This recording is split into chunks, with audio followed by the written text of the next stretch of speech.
In this live martial arts class, you're gonna learn bow staff at home for beginners. This is episode number 6. I'm gonna show you a little bit, just at the beginning, the difference between this rattan or super lightweight bow. And this thing shakes a lot, or martial arts long staff. So this isn't traditionally a Japanese or Okinawan martial arts staff. This is more like it. This is the hard one. This is the oak, in this case, red oak. And this is very hard. It doesn't shake at all. This is more for self-defense. This is more for getting started, building some speed, power, having fun with spinning and striking. If you want to be a purist, you really want to learn how to defend yourself, go with this one. Or my personal suggestion is start with the lightweight, get really good, and then go for speed, power, balance, real martial arts self-defense, real techniques using this hard staff. So this hard staff is a lot heavier. It's made out of red oak. This is made out of rattan. I'm gonna have you warm up with me. Let me lower the camera just a little bit. Have you warm up with me, starting with the staff in your hand, and you're just gonna turn it out from side to side. And because this is a lightweight staff, this is the rattan staff, this is gonna move a little bit faster. It's not as heavy, it's not as hard on your arms at the beginning. And if your only choice is the heavier staff, then just go more slowly at the beginning. You don't want to rip or pull or tear or strain anything, and then it takes you out of training for too long as you wait to heal. So start slower if you have the heavier one, or like I said, if you have both, warm up with this one. You're gonna do about 30 seconds on each hand. And then after a little bit, after you get the blood flowing, you start to lubricate the joints so you can stay safe from injury during your workout. Switch over to the heavier one. And they don't have to be back to back. Do one hand for 30 seconds with the light one, and then add the other one. Now, if you don't have both staffs, this is the last time you're gonna see this staff for a little bit. Throw that out there. You're just gonna do it all with one hand. And like I said, if it's heavier, if it's heavy for you, slow it down and you'll stay safe. Now, today, because this is episode number 6, we're going to progress a little bit. And I'm gonna do the same warm-up motion, this time from the side. And the reason is I want to put some work. I want to get these shoulders working. I want to build stronger shoulders. I want you to build stronger shoulders, more flexibility, more strength, more speed, more mobility. And you're going to start to do that by warming up both here and now here. And then the same thing on the other hand. This just puts stress on different parts of that shoulder. There are 3 heads of that shoulder. There's the front, the side, and the back. You're gonna feel it, engage all 3. Where this one, you're not gonna feel it so much in the back. This one, you're gonna feel it more in the side and the back. Now you're getting more strength, more mobility, more options for self-defense, and then cooler techniques, more things that you can do. If you love the spinning, if you do the spinning like I do it for 2 reasons. 1, it's fun. 3 reasons. It's fun. 2, it's interesting, and it helps keep my brain flexible as I try new things. And 3, it's good cross training, or it's conditioning for the body. Now this third move, I'm gonna do that same warm-up spin. I'm gonna have to lower myself a little bit, spin the knees, straight up over the head. Now if you've gone over the head yet, or so far, I'm gonna go back up so you can see it, and you whacked yourself in the head, it's simply because you bent your elbow and you're hitting yourself here.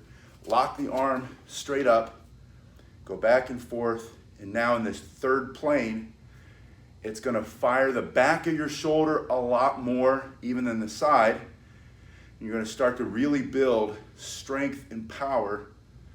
And if you care at all about how things look, your shoulders are gonna get bigger. They're gonna get at least more defined and a lot stronger. They're gonna get healthier. Most people have a lot of development in the front of the shoulder and nothing on the side and nothing in the back. This is gonna change that for you.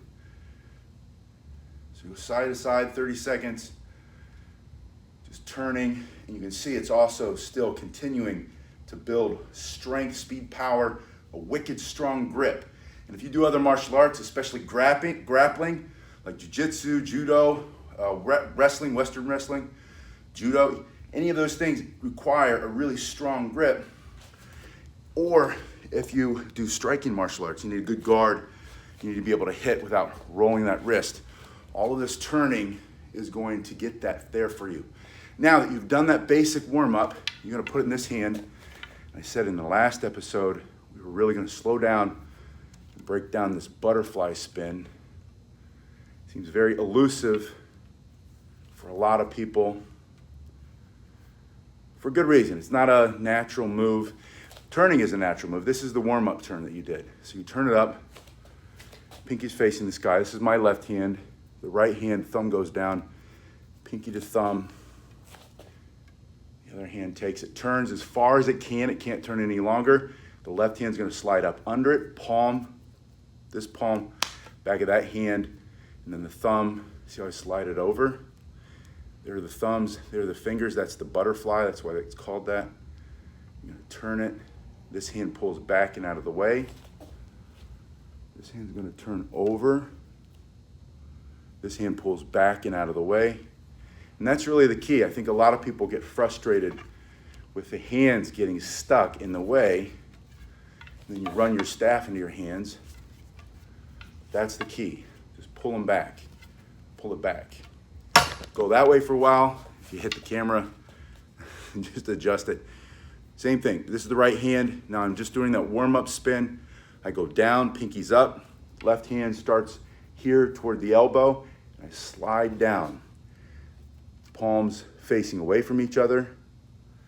I turn it till the left hand can't turn any longer. The right hand comes up, palm to the back of the left hand. Slide down, up and into. See where my thumbs are? Pull the left hand out of the way. Right hand turns. Left hand is the wrists. You're going to keep your wrists in contact. That's going to give you better control over the spin. Now, none of these spins are done for fighting. You're not going to fight anybody unless you have a fantasy weapon like a double-bladed lightsaber. You're spinning to build speed, strength, balance, coordination. It's conditioning for the body. I'm going to lower the camera a little bit. When the camera's high like that, I have to do all my spins up here, which are fine because I'm used to that. But you're going to start with your spins down here. You're going to be stronger in this position. And then once you get really good, practice that up here. You can even spin all the way through at different levels there. That's the basic idea. Now, put in your right hand, put your right foot forward. I want you to spin across and back, gradually speeding up. Pull your stomach up and in, abs tight. The speed here comes from small turns in the hips, small turns in the shoulders. See, I'm turning, exaggerating a little bit, but that's the basic idea. And you're just carving this sideways figure eight. Just going down and back. Put it into the other hand, palms facing the sky, pinky to pinky. Where the small sides of your hands touch, the other hand comes up to guard the head. Make that a habit. Turning across, squeeze this up and in. With a strong core, with your stomach tight, you'll increase your speed of your spin. Now, from here, I want you to start to go into hand passes. So you're gonna pass from one hand to the other one. Slow is smooth, smooth is fast. Take your time, gradually increasing your speed. Add little steps, pushing, twisting, faster and faster. And then you're gonna bring that to a stop. And see what I did there? You asked me on the last episode, how do you bring it to a stop without it twisting your wrist all around? Throw it under your arm. So if I'm spinning forward and I start getting it faster and faster, I wanna let it stop, just throw it up under the arm. Thank you. I don't know if I'm that great, but I sure do practice a lot. I really appreciate your comments. I wanna show you how to build power in your wrists to get into striking. In the traditional Japanese or Okinawan styles, you're gonna have your hands like this. Korean and Chinese styles are more often like this. If you've ever seen that Star Wars film with Darth Maul and Ray Park, the actor who plays Darth Maul, he does this really sweet looking double-bladed lightsaber spin.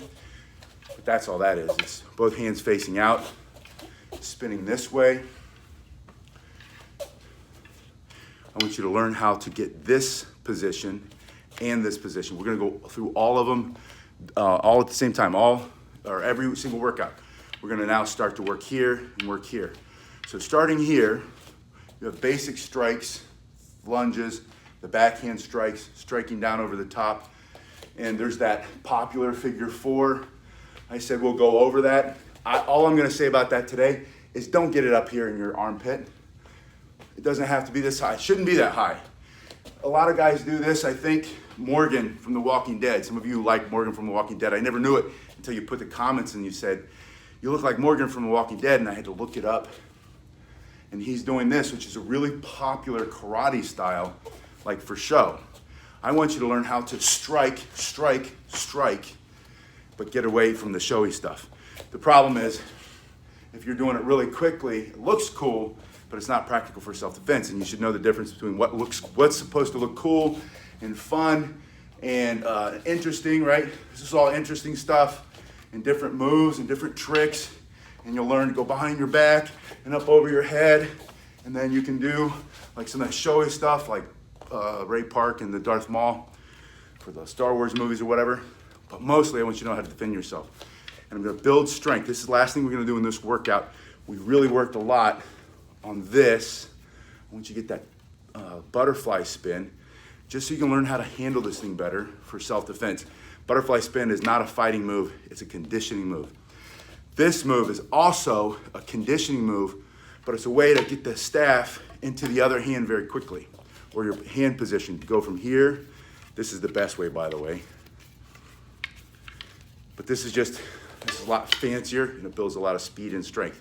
So start with one hand down, in this case my right hand, one hand up, left hand is up. I'm gonna push the right hand down, this hand, and the left hand's gonna push it over at the same time. That's how you accelerate speed. Now, all it is really just a wrist roll, balancing in the back of your hand. Your hand turns under to take it. You continue the turn and stop it with your left hand. Then with the left hand palm down, you're gonna do the same thing. Pushing up with the right, left hand down, balances, left hand turns under. Try to slow it down as much as I can so you can see it. This is gonna condition your hands, wrists, shoulders, elbows, and you're gonna feel this one, especially if you use a heavy staff like the one I'm using now. You create all of that tension or all of that energy, kinetic energy, stored energy in the move, and then you bring it to a stop, and then you push it back the other way, and you bring it to a stop. That's what builds strength, speed, balance, flexibility, endurance in your muscles. You need great endurance when you defend yourself or fight. So let's slow it down one more time from here. I'm gonna push it over. Now watch how I keep my hands in contact with the staff and with each other. This is a kind of an upgrade. I'm here, my hands touching, just my wrist. I slide it back down, the staff, hands touching. Slow it down too much. Take your watch off, by the way, I just didn't do it. Bring it around, bring it around. Speed, power, going faster and faster. Stomach up and in, abs tight. Breathe through your nose and go for 30 seconds at least and rest. Make it kind of a workout that makes you sweat like I'm sweating today. Do 30 seconds, rest 10 seconds. A second 30 seconds, rest 10 seconds. See how long you can do that. If 30 seconds is too easy, either move faster, get a heavier staff, or go to a minute, go to 90 seconds. 90 seconds of rest for 20. A minute and a half, rest for 20. 2 minutes, rest for 30 seconds. Until your hands start to ache and your muscles start to really pop, right? You start to see the definition a little bit. Start to break a sweat. Check out the link below. If you need one of these staffs, either the hard one or that soft one, the one that bounces, the rattan, I have the link there. You keep asking me for them. It's in the link below, the description. Send me your messages. I've been getting really great messages from you guys. You keep sending them to me. The best way to find me is to go to pasquinelli.com, my personal website, and there's a million videos there. But you go there, and then there's a contact box in the bottom, the right hand, the bottom of the page. You just fill that out, and that'll start an email chain. You can ask me, tell me off if you want, I don't know. But tell me what I'm doing wrong. Every once in a while, recently I've gotten a lot of them. I'm not pronouncing the Japanese words correctly. Yes, and I won't. I'm not even going to try.